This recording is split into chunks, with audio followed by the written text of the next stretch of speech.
తెలంగాణలో 10 సంవత్సరాలు బీఆర్ఎస్ పాలన చూశారు. వాళ్ళ అవినీతి ఎంతవరకు వెళ్ళిందో అందరూ చూశారు.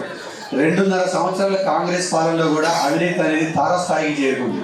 సో ఇందాక మన శ్రీనివాస్ గారు చెప్పినట్టు భస్మాసుర హస్తం, వాళ్ళని మనం ఏం చేయాల్సిన అవసరం లేదు. బట్ సేమ్ టైం జనసేనని ప్రజలు నమ్మాలి. ఎందుకు నమ్మాలి? అసలు జనసేన తెలంగాణలో అవసరం ఏముంది, మనం వస్తే ఏం చేసి చూపిస్తాం. ఎందుకంటే మనం ఇప్పుడు ఒక క్లీన్ స్లేట్ లాగా ఉన్నాం. అంటే మన మీద ఎటువంటి మరక లేదు, ఎవరు ఏం రాసుకుంటే అదే ఉంటుంది.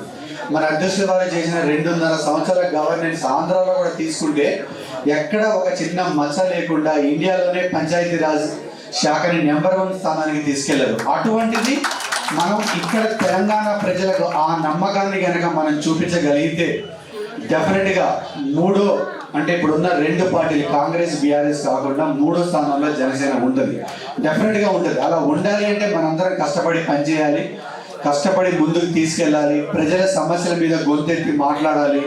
మనకి ఏ ఎలక్ట్రానిక్ మీడియాలో మనకి సపోర్ట్ చేయవు, మనకు ఉంది ఒకే ఒక వేదిక సోషల్ మీడియా.